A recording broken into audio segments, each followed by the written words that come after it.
it's okay. This is all going to work out. Like, just wait. All this pain that you feel right now, it's going to have some purpose in the end. And I know some people don't like to hear that, but that's how I like to deal with my own past. And I choose to make it into a learning lesson, because if I don't, then my heart's just going to get really bitter and I'm just going to be angry. And I'm trying not to be angry anymore.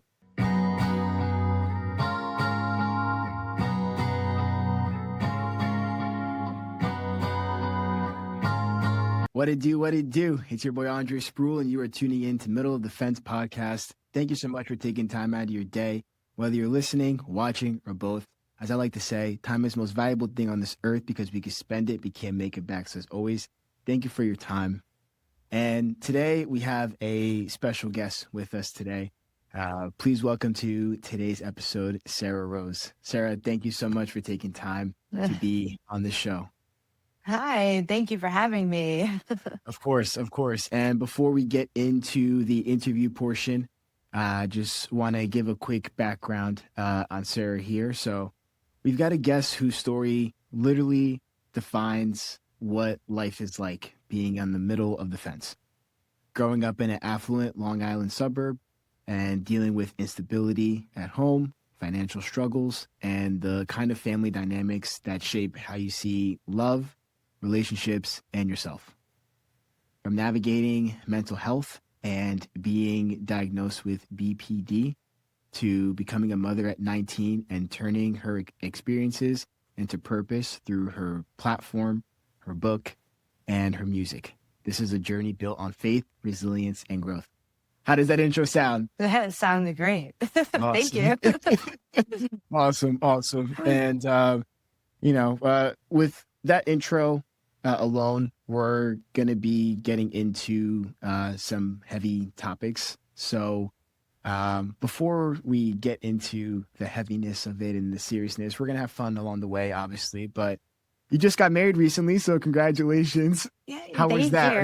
Are you just like happy to just finally just get everything over with that? Yeah, kind of.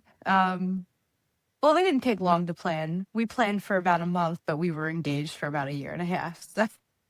Okay. Awesome. But yeah, it was a stressful month. So I'm sure of it. I have friends that recently got married and some that are getting married soon. And I always hear like their stories about how stressed that they get and all that with all like the wedding planning and yeah. So glad to hear that wasn't necessarily as much of a, problem for yourself. So, it was fun. I'm glad it's over. now we just have married life, and that's the fun of it. That's it. All right. So if you're ready, we can start getting into the interview portion. Yes. All right. So like I mentioned, you grew up in a affluent acres type of environment out in Long Island, and also too, life at home was difficult, to say the least, when it came to growing up with your parents. So, do you mind just delving in a little more into your parents and the role that they played in your upbringing and how that ultimately led to the discovery of BPD for you? Yeah. I witnessed a lot of toxic relationship dynamics growing up. I think my parents tried their hardest, but they didn't know as much as we know now. I think a lot of people back in the 90s and even further and even more recently, they just kind of believe that like abuse is just something that's physical. But meanwhile, we have a lot of emotional abuse, verbal abuse, mental abuse, and the list goes on. So I saw a lot of like emotional abuse, a lot of fighting. And would you say that and during like when you're witnessing all of that around like what age range do you remember all that? One of my first memories was a little fight between my parents, and my dad left, and I was hiding under a bed with a knife, like inches from my face. I must have been like 3. I was under my mom's bed, Mm. and she thought someone was breaking in, but really it was just my dad had sent a friend over to deliver pizza. He ordered pizza for us, so I think he was trying to get back on our good side, and she thought someone was breaking in. My mom had back then she had her own emotional issues. I think we all did. We just didn't know like have any names for them, and so she tended to go with the extreme case scenario, and that impacted me. But even before my generation, my mom dealt with a lot as well. So it's just kind of, and then before that, my grandmother did. So I think it's just like a generational thing, and it got a little bit better every generation, but it was still very bad. And I think in this generation now, we're just learning so much about like cluster B personality traits and how so many families seem to be impacted by them. And they tend to just kind of roll over to the next generation. So now that we're kind of learning about it as a whole on the internet, I think, we're seeing a lot of cases where people are like stopping that generational abuse, but we still have a lot of awareness to spread. So that's kind of why I do what I do. Mhm. Yeah, and thank you for sharing that. And that's the imagery from that story is very, very powerful. It literally sounds like a scene out of like a movie or a TV show. Yeah. You know what I mean? But it's like that just highlights to show that that's a reality for some people. And when you gave your answer, the one thing that I like just instantly thought of was the generational trauma, because you mentioned how your mom experienced it to a certain extent, your Yeah. grandmother as well. We're gonna talk about grandma soon as well, and because that's how the generational trauma portion shows up differently for everybody, and for my family dynamic, a lot of it also derived from the toxic tree and way of thinking. You know what I mean? It just showed up in a different way where it's like instead of coming to a realistic or just resolution, like in general, it's like we're gonna butt heads and argue, and I literally will hold on to my story. This family member will hold on to their story, and literally will go years holding on to those grudges without talking and speaking to one another. You know what Yeah. I mean? Like that's literally like how it goes. But now we have so much like resources and information out there, just like how you mentioned. So it's like for this generation and moving forward, we have more tools to first off realize what's going on and what's happening, and then second to actually do something about it. Yeah. I think that that's another thing too, where the previous generations talking about their feelings was just never It was a taboo. thing. Yeah, Never. they didn't go to therapy. They didn't. Yeah. Yeah. Now, like everyone and their mom is in therapy. Like it's just so normal. Like it's something we don't think anything of it, which I think is a great thing. It's definitely one way that society has improved over the years. 100%. 100%. And you also grew up with brothers as well. Yes. So do you mind just giving a little background on your relationship with them as well? Yeah. Well, my older brother and I grew up together. He's only 4.5 years older than me. So we had all those childhood memories. My little brother came into the picture when I was almost 13, and he lives with his mother. And, he would go to my father's a couple of times a week, and I would go to my, once my parents got divorced. So I would see him, like twice a week from the time I was 12, 13, all the way till I was older, and I wasn't really going to stay with my dad. I was just going to visit for dinner and stuff, so I would see him. But believe it or not, I'm actually closest with my little brother. Wow. My older brother moved away, and he hasn't like come back in like 6 years, and we all miss him, and we're all like telling him to come home. But he's got his own issues to work out until he can come back. And I miss him. My little brother he just moved away recently as well. So I'm the only one still here. That's kind of sad. But I love them. It was a little harder because I always kind of saw my brother as like more of the golden child growing up, and I was more of the scapegoat. Um, but over the years, I think that dynamic has changed where I became the golden child and then he was kind of scapegoated. And believe it or not, this is rare, but I think my parents have done a lot of healing over the years. So now all of our relationships are just generally healthier, which is, I think, is amazing. But that's normally not the case. I don't know what caused that. I think probably over like the last 5 or so years, we've all been kind of changed, which is great, but it's not normal. No, I'm really glad to hear that. And I had something very similar actually happen with me as well, Sarah, where I grew up multi-generational home, typical like Latin type of home, like growing up, Yeah. So like yeah, like grandma, grandpa, aunt, uncle, cousin, mom, siblings, right? So I was always used to like just having a large family and just growing up with that. And then as I progressed through my adult life and started to come into my own and enter my own growth and evolution Yeah. phase, some of those family members were no longer in alignment with where I was and with where I was heading. And Yeah. obviously, I'm sure you can relate to that as well.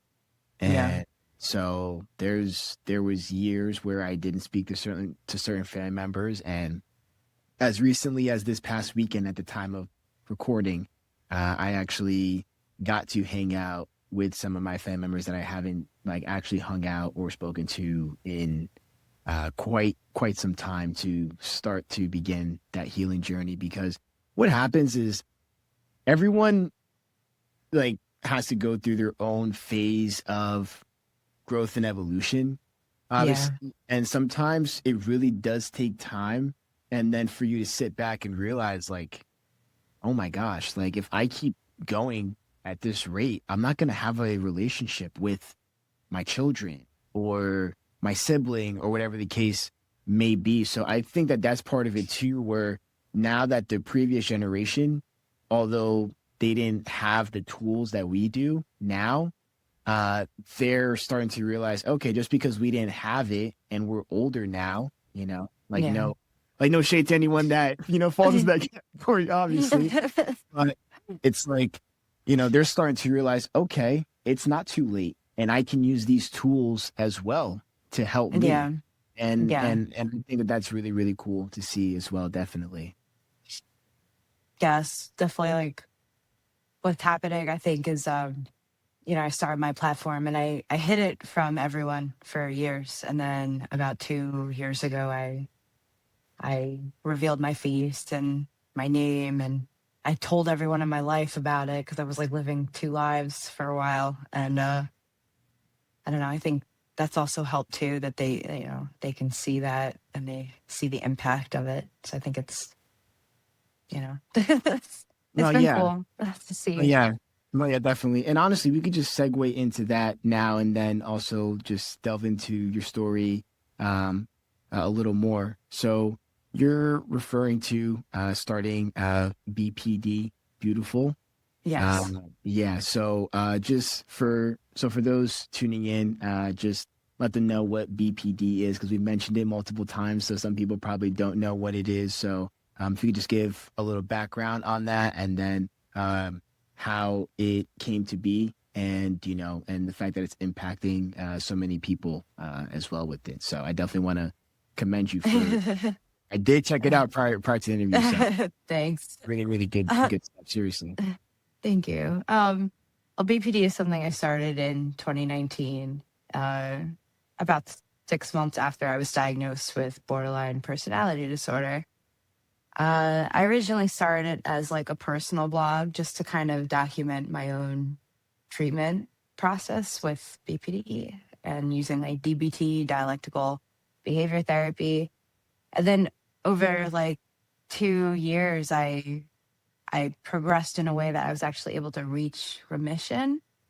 And I kind of just from there morphed it into like a self help recovery hub.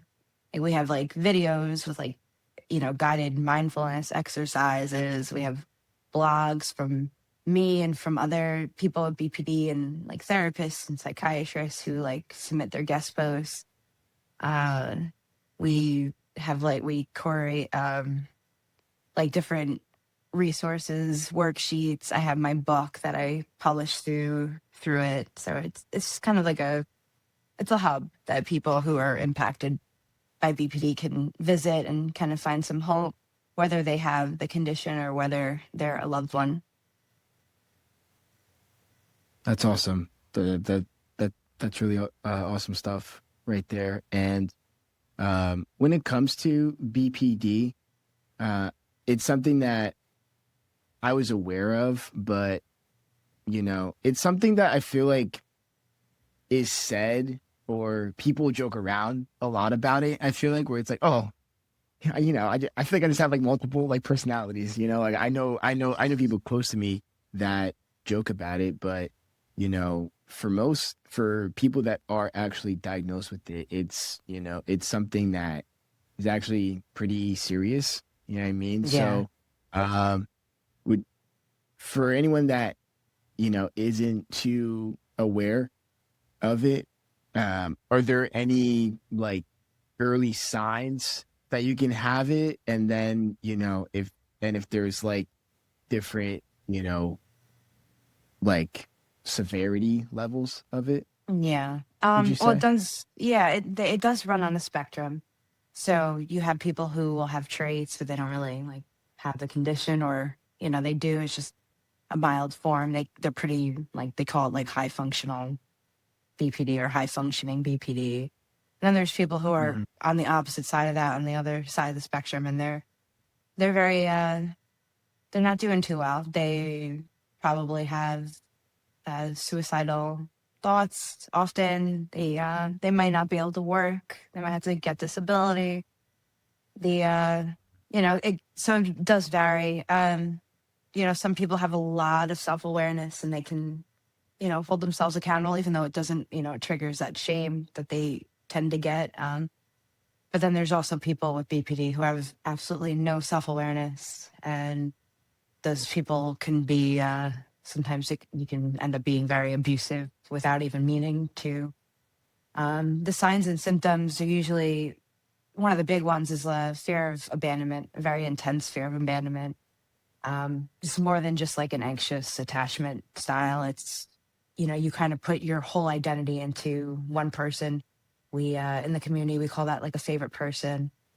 Uh, you'll see a lot of like all or nothing thinking, black and white thinking, where they'll split on you. They call it like splitting, where a person with BPD, usually with their favorite person, but this can be with anything, with their own identity, with their school program or their job or anything.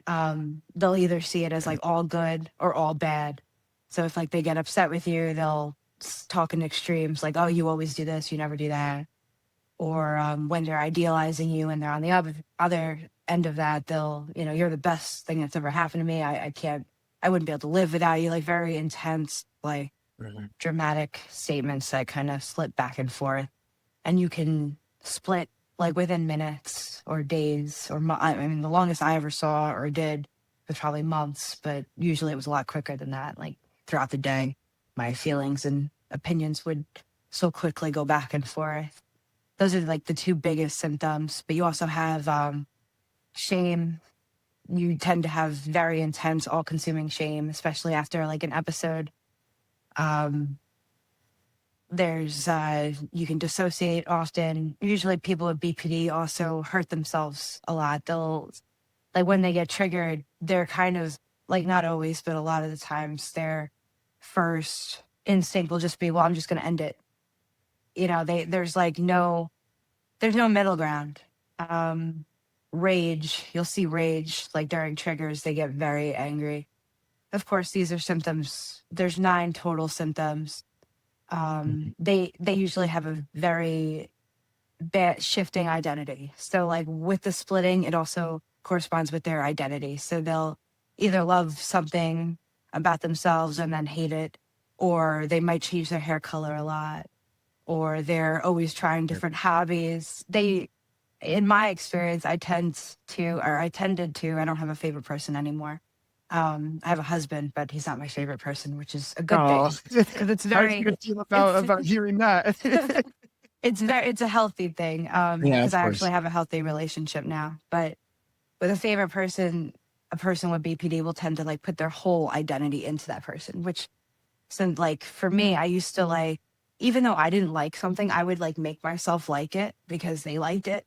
And then I would just Got it. completely change my identity for them. Like I would change how I dressed, how I spoke, or my political beliefs or anything, my opinions. So it's not a very healthy dynamic. And so those are some of the common symptoms. I think I'm forgetting like one or two, but No, I mean, yeah. you definitely covered a lot, like right there. And it sounds like it's definitely heightened in a romantic relationship type of setting, Yeah. which makes Yes. sense because, you know, most of us have been in a romantic relationship. So it's like, it's your emotions and trauma and all that paired with someone else's at the end of the day, So it's Yeah. like so that in it of itself is going to have you feeling and thinking all over the place. And then if you are someone that is battling BPD as well, I feel like I can understand, why, in those types of settings, it's heightened even more, Um, you know? yeah. So, and this is something that affects people regardless of the environment that you grew up, regardless of Yeah. whatever it is that you've had to navigate in your life. This is something that, people either, people personally deal with, or we know people that deal with it, you know, like, Yeah. It's and very and common. they're and So they're and they're closer to us than we think. And I feel like yeah. a lot of people may not have it diagnosed because of just like all of the different, stages of it, just like how you mentioned. But I'm just so interested by this. Like literally after this, like I'm just I just want to keep doing even more research into it, and um when would you say that, like, at what age were you actually diagnosed with it? And then when it came to actually start to want to, make the changes to get better with it, how, what would you say in regard to that? Well, I got formally diagnosed in like right around 2019, right when I was like kind of like 6 months later, I launched BPD Beautiful. So I usually will Mm, say BPD Beautiful was created in 2019 or 2020 and kind of halfway through the year mark. But I got diagnosed with that. I was 28 years old and it was 2019. Um, However, it took a long time for them to find it because I kind of bounced from like a therapist who didn't think I had BPD because I was so eager to want help. And I was a good client according to her. And she said people with BPD don't change. She had a very warped idea of what BPD really was. Again, like I mentioned before, it's on the spectrum. So she didn't really see that because a lot of like the stigma, people just assume that, oh, if you have BPD, it's like there's no hope for you. But that's not the yeah. case. We're Yeah, I mean, figuring like, that out. this is gonna sound so ignorant, but I feel like people's way of thinking is, okay, they have borderline personality disorder, they're crazy, leave them alone. Yeah, I see, unfortunately, you're right. That is true. A like, lot of people yeah, will assume that. And it's because, they run into people who have like traits and yeah, you really can look, I hope I don't offend anyone, but you really can look pretty batshit when you when you have untreated BPD and you're very far into into the spectrum. And I'm saying that from someone who's been there myself. I was kind of known as a like, oh, she's intense, she's unstable, she's yeah. I did a lot of things in my past that made people want to stay away from me because I I wasn't taking care of myself. And, I was just very clingy or I was very moody because you have very intense mood swings. Right.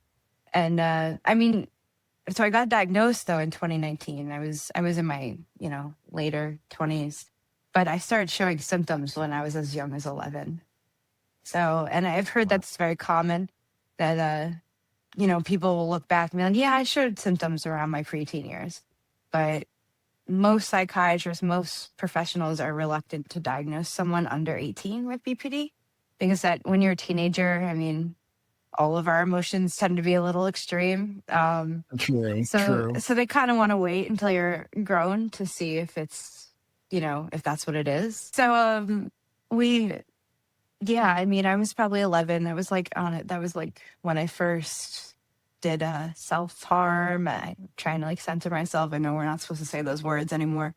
But yeah, so really 11 was that was when I first started noticing it. And I was always worried about getting left behind or feeling left out from like my friends. And I was like realizing like other people don't act like this. But yeah.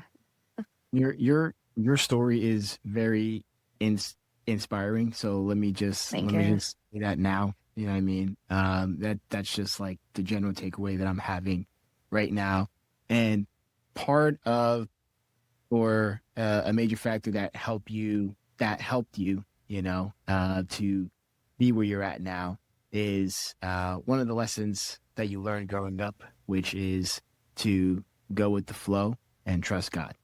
Yes. That's something that has been my biggest lesson of 2026 because with my personality type, I like to be in control of things. And so I've operated most of my life like that. And here and there, it's like, okay, I'll let God take the wheel here, but I'm going to get right back on the driver's side and move from the passenger side. You know what I mean? So that's something that has been or is my primary lesson for 2026 is truly going with the flow and trusting God and, just showing up as the best version of myself each and every day. But for you, that was a major lesson and helped you navigate all of the things that you've gone through to be where you're at now. So just elaborate for the middle of the fence family a little bit for that. Honestly, it's probably a lesson I learned this year as well. I always knew I'm a bit of a control freak. I have trouble just like letting things happen. Even this week I was stressing out and I'm like, I'm not taking my own advice. So it is a continuous lesson that I have to try because, life is scary. We live in the unknown and we don't know what's going to happen. And especially in today's day and age. In today's day and age, 100%. Like, we can't even trust what we watch now. Like, everything, there's so much deception. So it's really hard. And I, even though I saw it for years that I was, like, submitting to God, I realized, I'm like, no, I'm still trying to operate from my own plans and my own understanding. So I can relate to that so hard. It's a continuous learning lesson, but if I could tell my younger self something, that's what it would be. Like, yo, it's okay. This is all going to work out. Like, just wait. All this pain that you feel right now, it's going to have some purpose in the end. And I know some people don't like to hear that, but that's how I like to deal with my own past. And I choose to make it into a learning lesson because if I don't, then my heart's just going to get really bitter and I'm just going to be angry. And I'm trying not to be angry anymore. Yeah, and just operating from that type of space for the rest of your life, it takes a lot of energy to operate from that type of space in a negative way. Yeah. And yeah, it really is a continuous learning experience when it comes to that. And just like how you said, certain things happen where in the moment we try so hard to rationalize and make sense of why something is happening to us. But then eventually, in due time, it shows itself and reveals, oh, you know what, God, you really had me there because, like a couple years later or a couple months later, whatever the case like may be, like it makes sense why I had to go through that. You know what I mean? And Yeah. everyone has their own version of that for sure. And when it comes to navigating any difficulties in our lives, we obviously can't do it alone, even though at times we think we can. So one of your biggest role models was your grandmother. Yes. So she immigrated from Bogota, Colombia, and Hmm. had six children when Six she children. when she came here. Speaking of previous like generations, it's I find it funny like to hear like, where it's like, oh yeah, we had like I have like six siblings and or like nine and like literally my grandfather on my dad's side of the family literally had like 10 brothers and sisters or something like that. So, You so don't it really is see that. You don't really see that no, these days. It's like, oh, you have one or two or maybe three. So that's it. exactly. Exactly. But she played, so your grandmother played a major role in your life. So just what was like was is there one memory that you can really pinpoint that encapsulates the type of role that she had in your life, or is it just more so just everything that she brought to the Right to the table and literally table.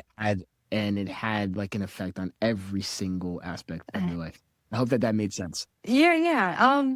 I mean, it wasn't just one memory.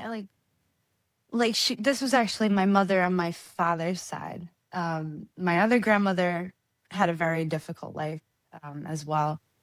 I do believe that her trauma kind of took over her more so, but that's another story for another day. With my father's mother, she lost her husband about 4 years after immigrating here, and she had all these children.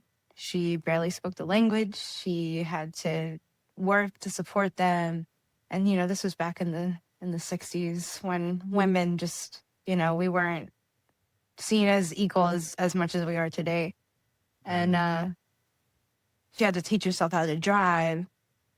And I mean, one of my most vivid memories of her when I was younger is I had to do a family interview kind of thing with like someone who meant a lot to me, and I chose my grandmother. And she had so many grandchildren because my aunts and uncles also had big families. So there was just so many of us. We had a huge, like my dad's side, even my mom's side. Both sides of the family are huge because my Trying to mom also had all these siblings. So Yeah, I mean, it's times were different, times were they definitely they different. were. And so on my dad's side though, she had so many grandchildren. So like she babysat me when I was little, but like we weren't super close. Like she didn't live with us. We all lived very scattered. We really always saw each other for holidays. So even though I had that like Colombian side to me, and we had that Colombian family, we're all very Americanized, sadly, which I wish we weren't because I think it would have been nice to be like more in touch with those roots, but it is what it is. But yeah, I mean, I did a family interview with her, and I remember being on the phone with her. And it was kind of, I used to be intimidated to talk to her because her accent was thick. So I was always afraid that I wouldn't understand her. And I was probably like 8, 9. And I remember asking her these questions. She was like telling me them. I was writing her answers down. And at the time, I didn't really understand because, I was only like 8 or 9. I didn't understand how significant what she did was. I was like, okay, her husband died. She had all these kids. Cool. End of story. But then when I became a mother, I was like, I thought about it like when my son was older and I was struggling because having a child, especially with untreated mental illness, is just not easy. But I remember thinking like, wow, how did she do this? Because I had, my first husband and I did get divorced, but I still had him. Like he was always been involved with my son. So like my son splits up the week with us. We have 50-50 custody. I still had his support, but I just couldn't imagine like doing it on my own and then with 6 children. And then in a foreign language, like in a foreign country where you're just learning like the language and she started like teaching. I think she taught English to like like Spanish students. She taught something, and she worked in a hospital and like in the cafeteria. So she had all these like, she was working hard and doing what she could to support her family. And I don't know. So I don't know. I think that's very admirable. Like I don't know how she did it, but I'm thankful that she did. No, yeah, and I also, my mom immigrated from Argentina to this country, and so when she moved here, she was only like 4 years old. So, Yes. so Same she as my was very, dad. very young. Oh, okay, wow. Yeah. So, yes, so she was very, very young, but my grandparents, primarily my grandfather, he was the primary reason for the family coming here. And when you have that aspect of family that immigrated from a different country, uh, sometimes it makes you realize, like, oh, wow, what I'm going through and the hurdles that I've had to jump through is nothing compared to the shit that they had to go through.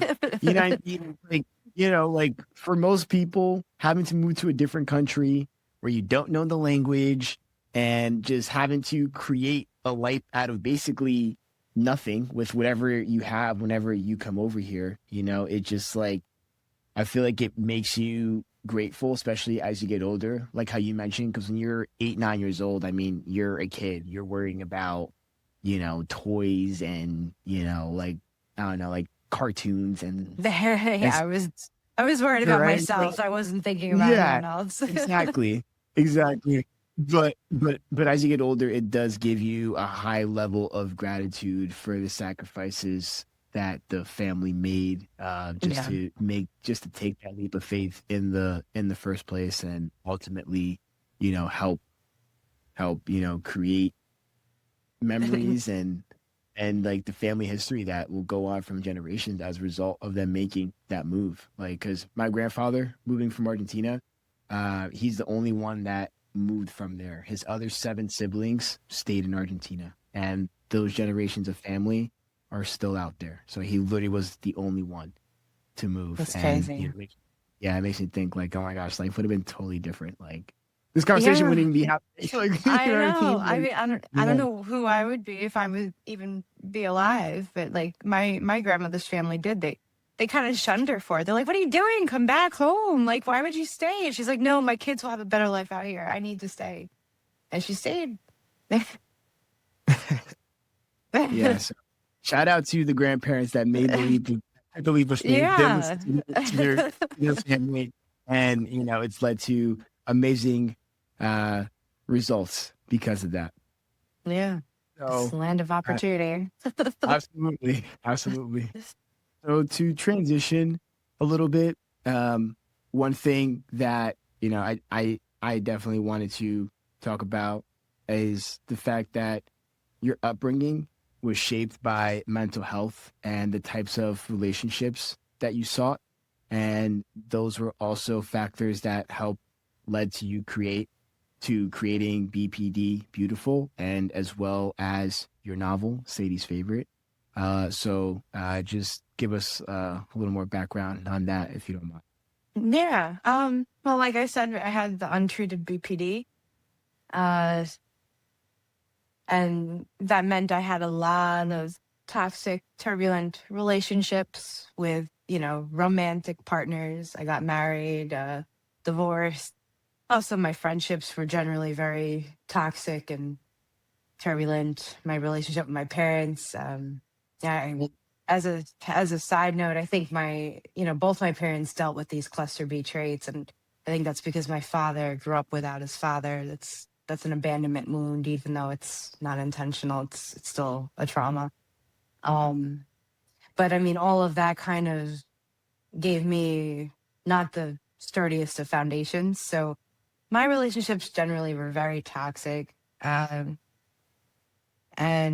once I actually was finally diagnosed, I mean, it took like 8 years of therapy for a therapist to see, like, hey, this sounds like BPD. And then I had it double checked by a psychiatrist, and that's who gave me the diagnosis. Um, But I had all that experience kind of led me to, once I launched BPD Beautiful, I started writing a book, and I was going to write it. I was just going to write a memoir. And then, over like 2 years into like kind of just writing scenes here and there, I went through like a major life change, and I went through remission around the same time. So I was just like, I need some separation from this. I kind of want to just get into like that creative writing headspace, because I'm also a singer, a songwriter. Writing has just always been such a therapeutic outlet for me. So I fictionalized everything, and I started adding parts, and I got really creative with it. And then I found it to be very therapeutic. But my main goal with it was to kind of just show the people who deal or impacted by BPD, like kind of show them like the effects and dangers of these favorite person relationships, and like how the main character Sadie helped, she overcame them. It goes into like her faith journey and how her faith got strengthened. And it shows her when, like, before she's diagnosed and untreated, and then it shows her years later when she's like a completely different person. And it kind of the story just bridges the gap between like how she came from where she is now.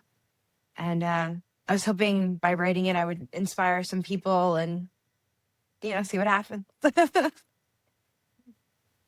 I like that. Like that's I literally just can't say enough great things. And another Thank thought you. that I had was the environment that you grew up in. So you grew up in a more affluent neighborhood in the Long Island, New York area, Yeah. but you weren't exactly living life like most of your peers, let's say. Yeah. So, did that look like, while they're chilling for the summer, like let's say you're having to work and all that, and like what were some of the, what was life like navigating that difference, because you already had to navigate so much with what was going on in your personal life, and now it's like sprinkling, the affluent Long Island kids on top of that. So how was that experience like for you? Yeah, I always felt inferior to everyone. I always felt like an outcast, like I was just kind of like an alien amongst normal people. I didn't notice too much of the gap growing up. It was more so like the older I got, the more I realized like, oh wow, okay, these people had a lot more than what I had. But I used to get like jealous. Like I would see you know, kids who like they were the overachievers, and they used to get all these like great grades, and the teachers liked them, and they focused, and they didn't have like all these mental issues, and they seemed to have good families. Whereas like my family and I were, my mom and I were just screaming at each other in here, and I haven't spoken for 2 days, and I'm like over in my room, locked in my room, harming myself, and she's forcing me out and taking me to the hospital. Like, so there's always like a jealousy. We were still very blessed, though. I will say that, people have it much worse. There were some times when we didn't have our electricity on, or our hot water wasn't on. Yeah. I didn't have I've like been a there. cell phone. Yeah, like I didn't Been have a there cell too. I've phone been there. until I was older. And then when I did get one, I paid for it myself. I was never told like, oh, you need a job to help with bills. But like, I knew like, well, I need a job because I don't have any money. So like, I got a job and I saved up some money, and I was in a car accident when I was like 3. So I had a little settlement that came in. It wasn't much, but back then it was a lot because I was 18 and I had this nice little sum of money, and I was like, oh, I'm going to go get my first apartment. I didn't go to college because they told me how much it was. It was going to be like, this is probably cheap now, but it was like 40 to 60,000 for the year. And I'm like, I can't afford that. That's probably considered cheap now, which is insane. But Yeah, I didn't even want to know what your prices is like, these I days. don't want to know either. I'm guessing it's like 6 figures for the year if you want to go to like one of those, fancy colleges at Yeah, least. But and probably like 70 on like the low end, like 70K. yeah, it was just Something like that. like, because this wasn't even like one of those like fancy schools where it's like, oh, it takes forever. Like you have to have such great grades to get in. Like it was one of those like, oh, we'll just accept you, like. So I opted not to go to college, which I'm happy for because I don't think it was part of the plan, and that was just something I thought I wanted. But yeah, I mean, I did kind of notice it, but like I think it was my mental health is really what like got to me. It's just like I just compared myself to so many people. I had so many insecurities. I was constantly up and down with my moods. I was so attached and clingy, and people don't like that word in the community. Like people with BPD, they find it offensive. It's just like when describing myself though, like it's really the only word I can use to describe myself because that's how I was. I was constantly like following my favorite person around, and but yeah, I think it was really my mental health that really got to me. But like looking back, I do see a difference. Some of my friends were like from the same neighborhood as me, and others, they had these big mansions and their houses were beautiful. And my house was like older and much smaller. And, we had all these cats and, it wasn't as clean. We didn't have like a cleaner coming in, and, this is like, there was definitely a Right. difference, but Yeah, just like that typical type of stuff that you see in those like affluent type of yeah. areas. No, definitely. And just want to ask you one more question before we wrap things up here. So the word to best describe your journey is unlikely. Yes. So why why that word? So why that word? I Unlikely. think, To describe your journey. because given my childhood and like the generational trauma that's impacted my family, it was unlikely for me to be someone who could have a healthy relationship. It was unlikely for me to raise a child who, instead of fighting with me, he's 50, he's almost 16 now. Instead of fighting with me and having all these really traumatic arguments, and he's like hurting himself or he's suicidal or he's running away, like kind of like what I did at his age, we actually have a very close relationship. And it's unlikely. And it's unlikely that someone like me who had no job prospects, no motivation in life, horrible grades. I got like all D's. I nearly failed high school. I had to go to summer school. I was just really bad at math, and I was called a slacker. I was called lazy. I had teachers tell me like, oh, well, where are you going to go in life? Like I was like one of those kids. And it's unlikely now that I would be where I am, which is very amazing. I'm very blessed. I don't even want to state everything because I feel like I'm bragging. It's just like, it's unlikely. And yeah, it's cool to see how when I tried so hard to do my own plan, it wasn't working out for me. And then when I finally surrendered more and more to the process of life and to God, my whole life turned around, and I'm now living a life that I used to dream about. So Mic drop. Now that's a beautiful way to capture your journey and all that you've overcome, and obviously wishing you nothing but the best ahead as you thank continue you. in your journey. Of course.